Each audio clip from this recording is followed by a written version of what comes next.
Mật, tụi mình cùng chơi cờ nhé. Được thôi, Tình Tình. Hay là tụi mình hợp sức đánh bại anh hai đi. Ván cờ bắt đầu. Lưu Tiểu Anh không thể ngờ nổi. Mình lại bị nhóc con đánh cho thua te tua. Bé cưng, tài chơi cờ của con vẫn đỉnh như mọi khi ha. Đột nhiên, Huyền Huyền giơ tay nhỏ lên. Nhặt quân cờ, bắt đầu đấu với anh hai. Điều này khiến Lưu Tiểu Anh càng ngạc nhiên. Tình Tình cưng, sao con giỏi thế này rồi vậy? Huyền Huyền lập tức cứng người, hơi chột dạ một chút.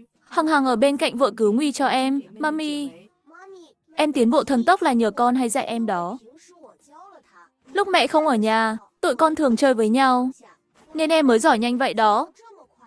Mê mâng, con cưng giỏi thật. Tới giờ đi ngủ. Hai nhóc con đều đòi ôm mami ngủ. Lưu Tiểu Anh đành bất đắc dĩ ôm hai bé ngủ luôn. Tối hôm sau, điện thoại Lưu Tiểu Anh bỗng reo lên. Cô lấy điện thoại ra xem, là Đế Bắc Thần. Mật bất đắc dĩ nghe máy. Có chuyện gì? Cậu chuẩn bị tới nhà cũ chưa? Tôi qua đón cậu. Không cần, khỏi phiền tổng đế. Tôi tự đi được. Là ông nội dặn. Ông yêu cầu tôi phải đích thân đón cậu. 10 phút nữa tôi tới nơi. Ra nhanh nhé. Nói xong, Đế Bắc Thần cúp máy luôn. Chẳng cho Lưu Tiểu Anh cơ hội từ chối. Lưu Tiểu Anh bất đắc dĩ tới trước mặt Lương Tiểu Chi chào tạm biệt. Mami, phải ra ngoài một chút. Các con ở nhà ngoan nhé. Tối nay nghe lời bà Trương nha. Ăn uống đàng hoàng đó. Dạ, mami. Đi đường cẩn thận nha. Khi Lưu Tiểu Anh bước ra, chiếc dâu đến Rossi sang trọng đã đậu sẵn bên đường. Lưu Tiểu Anh bước lên xe luôn. Đế Bắc Thần bên cạnh nhìn cô chằm chằm. Tay cậu cầm gì vậy? Là quà gặp mặt cho ông nội. Nhưng cậu yên tâm, không phải đồ để lấy lòng ông đâu. Tôi không có ý đó. Lưu Tiểu Anh im lặng, không định để ý tới Đế Bắc Thần. Nhưng ánh mắt Đế Bắc Thần lại chuyển từ mặt cô xuống chỗ ngực, làm Lưu Tiểu Anh thấy khó chịu. Cậu nhìn gì vậy? Trợ lý Lưu, cô nghĩ lung tung gì thế? Tôi không nghĩ lung tung gì hết, mà ánh mắt tổng đế hơi quá tự do rồi.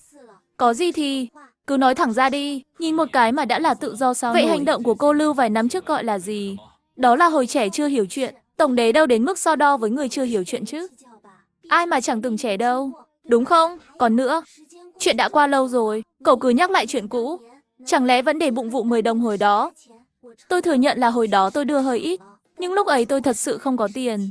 Nếu cậu vẫn để ý, hay giờ tôi bù thêm cho cậu nhé. Ha ha ha, khỏi đưa tiền, tôi không thiếu, nhưng tôi khá để ý bức tranh trên tờ giấy đó. Hồi đó làm cô Lưu không hài lòng. Khi nào rảnh tôi có thể bù thêm lần nữa. Tổng đế cứ tự trọng chút đi. Không thì tôi xuống xe đó, hổ giấy. Hai người im lặng suốt chặng đường, cho tới khi tới nhà cũ họ Đế. Vừa xuống xe, chú Lý đã cười tươi ra đón. Thiếu phu nhân tới rồi, mời vào nào. Chú Lý đừng gọi vậy nữa. Tôi không còn là thiếu phu nhân nữa rồi. Chú Lý liếc nhìn Đế Bắc Thần. Thấy anh không nói gì mới bảo. Gọi quen miệng rồi, nhất thời chưa sửa được. Cô vào trước đi nhé. Hai người bước vào đại sảnh. Ông nội đã đợi một lúc rồi. Vừa thấy Lưu Tiểu Anh, ông mừng rỡ ra mặt. Con bé tới rồi. Lại đây để ông nhìn xem nào. Lâu lắm không gặp. Dạ, lâu rồi không gặp thật. Tốt lắm, tốt lắm. Mấy năm nay đúng là có thay đổi. Xinh xắn hơn hẳn luôn. Như biến thành người khác vậy. Ông nội, con đặc biệt chọn quà cho ông đây. Xem ông có thích không nhé. Vẫn là con bé này chu đáo, hiểu chuyện. Không như vài người. Nhìn là bực mình. Nói chưa đủ, ông còn liếc mắt chê cháu ruột một cái. Đế Bắc Thần chỉ biết ngượng ngùng ngồi sang bên. Con bé, mấy năm ở nước ngoài sống thế nào? Dạ, cũng tốt ạ. Con bé này vẫn cứ thích báo tin vui, giấu tin buồn. Hồi đó là do Đế ra, xin lỗi con, nếu ông biết thằng nhóc này sẽ chia tay con. Ông nói gì cũng không đồng ý. Lưu Tiểu Anh hơi ngẩn ra, Đế Bắc Thần cũng khựng lại, rồi khẽ nhíu mày. Ông nội, chuyện cũ rồi. Đừng nhắc nữa, tụi con nói về ông đi. Ông nội, mấy năm nay ông thế nào? Sức khỏe có khá hơn không? Già rồi, cứ vài ngày lại chạy viện. Cũng vậy thôi. Không sao đâu ông, con quen một thần y tên anh Lê Tư, để con mời anh ấy tới khám cho ông. Anh ấy còn biết nhiều cách dưỡng sinh. Con sẽ xin vài cách về. Đến lúc đó sức khỏe ông chắc chắn sẽ khá lên. Ha ha ha, tuyệt quá. Vậy thì tốt. Vẫn là con bé này nhớ tới ông già này. Cậu đúng là biết nịnh. Ông nội, hồi đó cậu làm tổn thương Uyển Nguyệt, khiến cô ấy giờ vẫn bị đau chân. Sao không thấy cậu để tâm? Lưu Tiểu Anh, nếu cậu còn chút lương tâm, thì mau tìm thần y chữa chân cho Uyển Nguyệt đi. Lưu Tiểu Anh nghe vậy, bất giác nhìn qua, thấy Tống Lệ Khâm bước vào. Phía sau còn dẫn theo Lưu Uyển Nguyệt. Mẹ, sao mẹ lại tới? Vừa tới đã nói linh tinh. Cái gì thế này? Tôi không nói linh tinh. Hồi đó Lưu Tiểu Anh đẩy Uyển Nguyệt ngã cầu thang. Đó là sự thật. Hại cô ấy bao năm nay không đi lại bình thường được. Mấy hôm trước, tôi bảo bác Thần đưa cô ấy đi tiệc tối để bác sĩ khám. Kết quả chẳng gặp được ai. Chắc chắn là cô ta lại phá đám rồi. Gì? Chẳng phải đã nói hôm nay không nhắc chuyện này sao? Nói rồi, Lưu Uyển Nguyệt bước lên đưa hộp quà. Mỉm cười với ông nội. Ông nội, con và dì hôm nay chủ yếu tới thăm ông. Chúc mừng ông xuất viện. Đây là thực phẩm bổ con nhờ người mang từ nước ngoài về, tốt cho sức khỏe lắm. Ông nội liếc nhìn qua, nhưng không nhận. Nhẹ nhàng nói, con cũng có lòng đấy.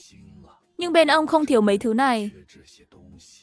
Không cần mua cho ông đâu, mang về đi nhé. Sự từ chối thẳng thừng khiến Lưu Uyển Nguyệt hơi ngượng. Đôi mắt cụp xuống, trông có vẻ tủi thân. Cha Uyển Nguyệt vì sức khỏe cha. Mấy năm nay cũng vất vả không ít.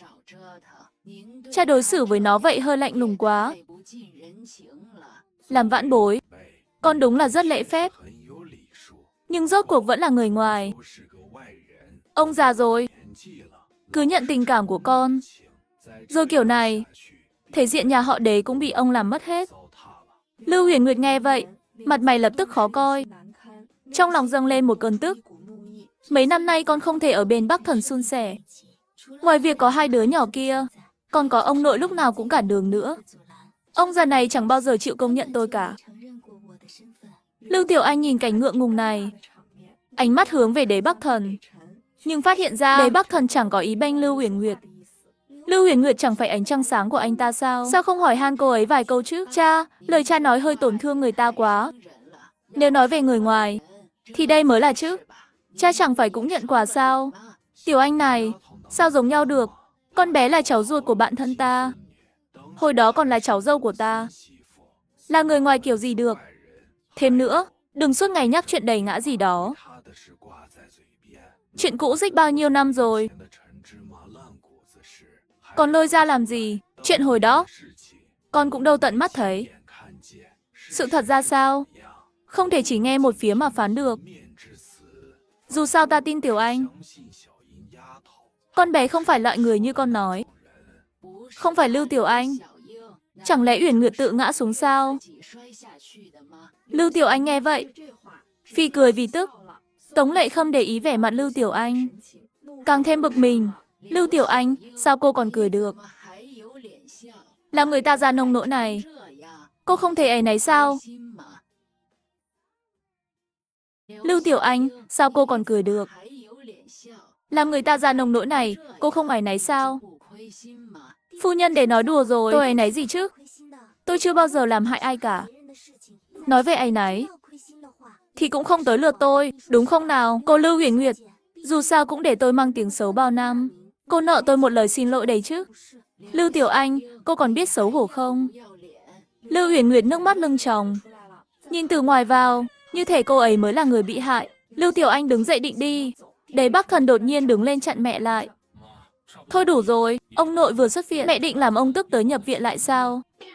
Con không có, con chỉ nhắc ông nội đừng để ai lừa thôi mà. Ta cần con dạy ta cách nhìn người sao? Ta lăn lộn thương trường bao năm. Muối ăn còn nhiều hơn cơm con ăn. Mắt nhìn người tốt hơn con nhiều. Ngược lại là con, không biết nhìn người. Đi về mà rửa mắt cho sạch đi. Đã thế, cứ cãi bừa thế này. Chi bằng dành thời gian chăm sóc sức khỏe ông Vân Thiên. Đừng suốt ngày xen vào chuyện của con trai. Tống Lệ Khâm bị nói đến cứng họng. Muốn giải thích với ông nội, nhưng ông chẳng cho cơ hội. Không có việc thì về đi. Tối nay ta muốn mời Tiểu Anh ăn cơm. Đừng ở đây làm ta mất hứng. Chú Lý, tiện phu nhân Đế và cô Lưu ra ngoài. Mời đi ạ. Tống Lệ Khâm tức mà không làm gì được, đành kéo Lưu Uyển Nguyệt rời đi. Sau khi hai người đi, ông nội Đế nhẹ nhàng nói với Lưu Tiểu Anh. Con bé, chuyện vừa rồi đừng để bụng nhé. Ông không ngờ họ lại tới. Con không để ý đâu, chỉ là người không quan trọng thôi. Nói đi nói lại, đều tại cái thằng này gây rắc rối. Điều nó không biết trân trọng. Bỏ viên ngọc quý như giày rách. Đi mê cái hạt thủy tinh vớ vẩn. Cái cô Lưu Uyển Nguyệt kia nhìn là biết không ra gì. Nói xong, ông nội cầm gậy bên cạnh, đập mạnh một cái vào người Đế Bắc Thần. Lưu Tiểu Anh bật dậy, chặn lại không cho ông đánh tiếp. Ông nội, đủ rồi, ông đừng tức nữa, chuyện qua rồi mà. Con chơi cờ với ông nhé. Xem bộ cờ con mua cho ông có thích không? Hừ, hôm nay tạm tha cho thằng nhóc này. Lưu Tiểu Anh liếc Đế Bắc Thần. Không ngờ anh ta cũng nhìn cô chằm chằm. Nhanh chóng thu ánh mắt lại. Lúc này chủ Lý bước tới. Ông nội, có thể dọn cơm được rồi. Tốt tốt, con bé đi nào. Tụi mình ăn cơm thôi. Đang ăn tối được một nửa. Ông nội Đế bất ngờ hỏi Lưu Tiểu Anh. Con bé, về nước bao ngày rồi? Con đã về nhà họ Lưu chưa? Dạ chưa. Con về nước vì công việc bận lắm, chẳng có thời gian. Với lại cũng chẳng có gì để về. Đó đâu phải nhà con, cha mẹ thì không cần quan tâm. Nhưng mà, ông bà nội khi nào rảnh vẫn nên ghé thăm chút. Mấy năm nay hai cụ nhắc con nhiều lắm. Thường xuyên trách cha mẹ con, bênh con nữa. Hai cụ thật sự thương con. Để vài hôm nữa à, đợi sinh nhật bà nội, con sẽ về thăm. Con bé này đúng là chu đáo. Còn nhớ sinh nhật bà nội nữa. Bà mà biết chắc vui lắm luôn. Lưu Tiểu Anh cười nhẹ. Ông nội Đế biết cô không muốn nói chuyện này, nên không nhắc tới nhà họ Lưu nữa. Con bé, mấy năm ở nước ngoài, có tìm được ai tốt với con chưa? Con xinh xắn thế này, chắc hẳn người theo đuổi không ít ha. Nói câu này, ông cố ý liếc nhìn cháu trai một cái. Đế Bắc Thần đột nhiên thót tim, không khỏi nhớ tới người nhà Lưu Tiểu Anh từng nhắc. Dạ không, sau khi ra nước ngoài học hành bận lắm, sau đó thì mải mê công việc. Chủ yếu là con cũng chẳng để tâm chuyện này. Vậy à, tiếc thật đó. Sau bữa tối, ông nội Đế ngay trước mặt Lưu Tiểu Anh, dặn dò Đế Bắc Thần thật kỹ. Trễ rồi, ngoài đường không an toàn, con đưa Tiểu Anh về nhé. Dạ, ông yên tâm. Ra khỏi nhà lớn, trước cổng đã có xe đợi sẵn. Đế Bắc Thần tự tay mở cửa xe cho cô, nhưng Lưu Tiểu Anh từ chối. Tôi tự bắt xe về được. Ông nội dặn mà, đừng làm tôi khó xử. Tôi không muốn ăn thêm gậy nữa đâu. Lên xe đi, không thì tôi tự bế cô lên đấy. Lưu Tiểu Anh bất đắc dĩ lên xe, nhưng trên xe, Đế Bắc Thần ôm eo. Con về nào lên? Lưu Tiểu Anh liếc qua, thấy một vết đỏ rõ mồn một. Có cần đi bệnh viện không? Không cần, trong xe có hộp y tế mà, lấy cho tôi là được. Chu Dịch đưa hộp y tế cho Đế Bắc Thần. Đế Bắc Thần nhận lấy, muốn bôi thuốc lên vết thương, nhưng chẳng thể với tới. Để tôi làm cho. Đế Bắc Thần nhếch môi cười. Để mặc Lưu Tiểu Anh bôi thuốc, anh ta chẳng kêu ca gì, còn cười nói. Cô Lưu đi theo anh Lê từ lâu vậy, sao không học được chút tài y của anh ta? Không biết vết bầm này cần xoa cho tan sao? Không thì sao lành được, tôi không chuyên nghiệp lắm. Không sao, tôi không chê đâu. Lưu Tiểu Anh bực mình, lực xoa lập tức mạnh hơn. Đã bảo rồi. Đế Bắc Thần hít một hơi lạnh. Lưu Tiểu Anh, cô nhân cơ hội trả thù tôi đúng không? Tôi đã nói tay nghề tôi không tốt. Tổng Đế không chê mà. Không được thì, thôi bỏ qua vậy. Nói rồi cô định rút tay lại, nhưng bị Đế Bắc Thần kéo tay giữ chặt. Tôi cho cô bỏ đi chưa? Tiếp tục đi. Lưu Tiểu Anh bất đắc dĩ xoa tiếp cho Đế Bắc Thần, lẩm bẩm không vui nói. Xong rồi, hai người cứ thế ngồi im. Cuối cùng Lưu Tiểu Anh phá vỡ sự ngượng ngùng. Dự án Linh bên này đã bắt đầu rồi. Nếu tiện, phần cung cấp hương liệu bên Đế thị cũng mong cậu đẩy nhanh nhé. Về tôi sẽ dặn dò ngay. Lưu Tiểu Anh gật đầu, rồi không khí như lại sắp rơi vào im lặng ngượng ngùng. Anh Lê Tơ định vào thẳng phòng nghiên cứu sao? Đúng vậy, sếp bên công ty cậu ách thật đấy. Hợp tác tới giờ mà tôi chưa gặp mặt được lần nào. Dù sao anh ấy cũng không phải người thường trong giới y học. Có nhiều việc phải bận lắm, chuyện kinh doanh phần lớn do Tổng Giám đốc Thịnh lo. Anh Lê Tơ chủ yếu phụ trách nghiên cứu công thức thôi. Cậu quan tâm anh Lê Tơ thế làm gì? Chẳng lẽ thật sự định nhờ anh ấy chữa chân cho Lưu Uyển Nguyệt sao? Nếu là vậy, tôi khuyên cậu bỏ ý định đi, anh Lê Tơ sẽ không đồng ý đâu. Tại sao? Không tại sao cả. Cậu cứ nghĩ là vì tôi cũng được. Hoặc như mẹ cậu, nghĩ tôi xen vào phá đám cũng chẳng sao. Tóm lại chữa chân cho Lưu Uyển Nguyệt. Kết này đừng mơ nhé. Đế Bắc Thần khẽ động lòng. Đột nhiên muốn hỏi về vụ đẩy người năm xưa, nhưng cuối cùng vẫn kìm lại. 20 phút sau, xe tới khu lộ viện. Lưu Tiểu Anh xuống xe ngay. Cảm ơn Tổng Đế đã đưa tôi về. Nói xong câu này, Cô không ngoảnh lại, bước thẳng vào trong. Đế Bắc Thần nhìn bóng lưng cô. Đổ rồi đúng không? Tôi không có ý đó. Lưu Tiểu Anh nghe vậy. Bóng lưng khựng lại một chút, nhưng không dừng hẳn. Đi chưa được bao lâu, ông nội Đế gọi điện tới.